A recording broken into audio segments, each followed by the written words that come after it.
अध्यक्ष महोदय,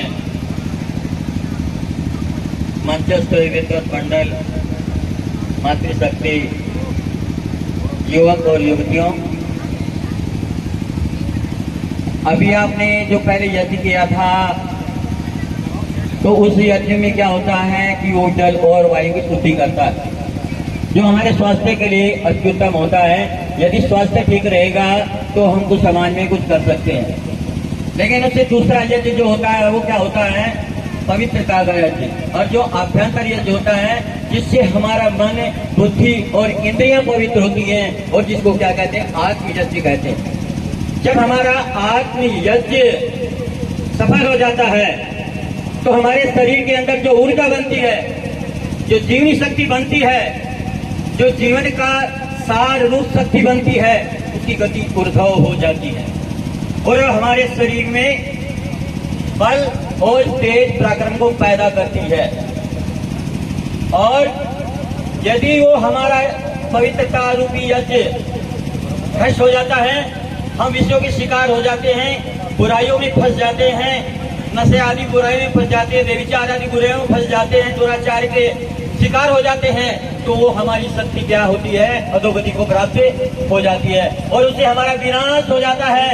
आज का जो युवा वर्ग है वो उस अपनी शक्ति को बर्बाद कर चुका है, मिट्टी में मिल चुका है, जिसको शास्त्रीय भाषा में ब्रह्मचर्य कहते हैं। जब तक संसार के लोग उस ब्रह्मचर्य की उपासना करते रहे, यहाँ का चक्रवर्ती राज्य रहा।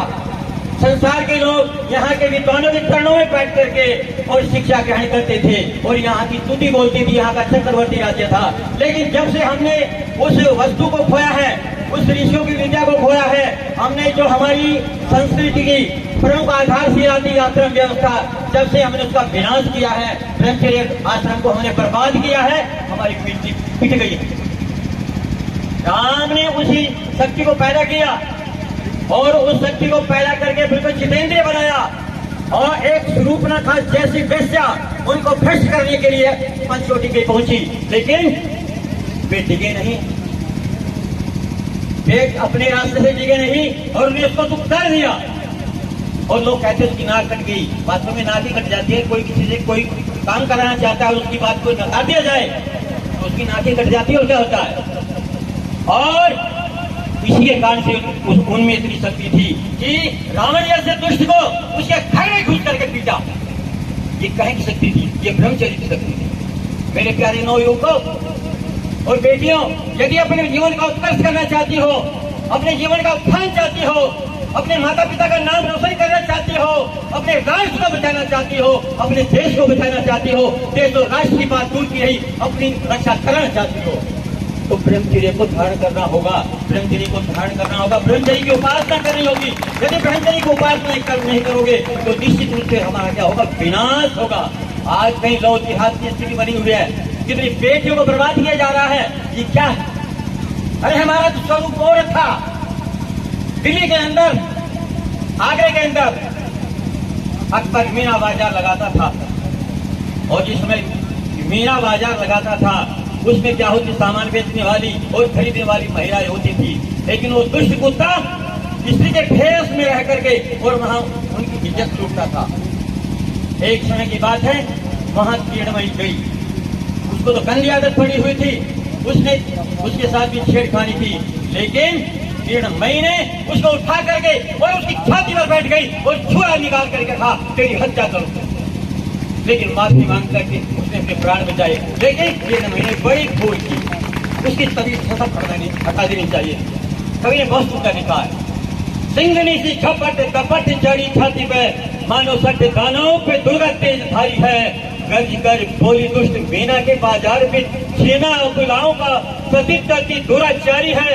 अकबर आज राजपूतानी से पड़ा पाला पाजी चालबाजी सब भूलती तैयारी है। कर ले खुदा को याद भेजती हिमालय को, देखी यह प्यासी तेरे खून की कटारी।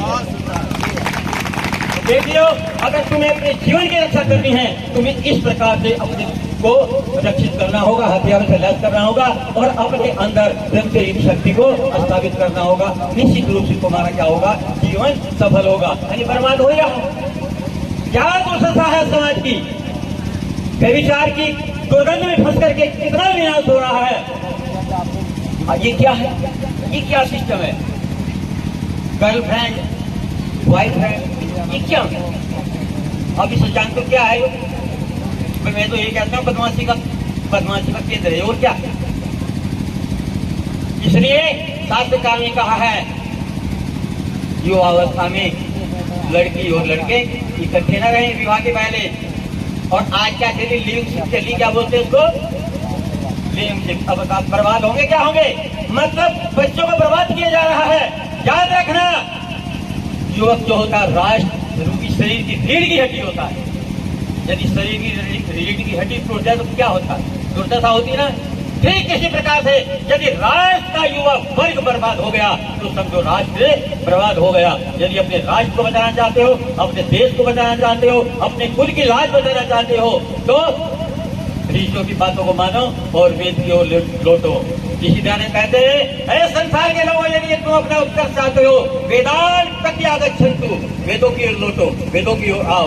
और वेद कहता है ब्रह्मचर्य राष्ट्रम रक्षति, ब्रह्मचर्य के द्वारा राजा राष्ट्र की भी रक्षा करता है। ब्रह्मचर्य के बिना राष्ट्र की रक्षा नहीं होती। अब राष्ट्र की रक्षा हो रही है, राष्ट्र का विनाश हो रहा है, राष्ट्र बर्बाद हो रहा है, राष्ट्र मिट्टी में मिल रहा है। ब्रह्मचर्य युवा कन्या विंदपति, ब्रह्मचर्य के द्वारा कन्याएं अपने समान विद्या पढ़ करके पूर्ण युवावस्था में युवावती को प्राप्त करे। ये वेद का आदेश है। वेद कहता है ब्रह्मचर्य देवा मृत्यु बाधनत, ब्रह्मचर्य के द्वारा देव लोग मृत्यु को पराजित करते हैं। ब्रह्मचर्य ने आचार्यों उपनयमानो ब्रह्मचारी मिच्छते, आचार्य उपनयन करता हुआ ब्रह्मचारी की इच्छा करता है। ब्रह्मचर्य वो भी ब्रह्मचारी हो। याद रखना, जो ब्रह्मचारी होगा वही ब्रह्मचारी बना सकता है, टटपूंजा ब्रह्मचारी नहीं बना सकता। तो इसलिए मैं कहता हूँ, अंतिम बात भीमदेव कहता हूँ,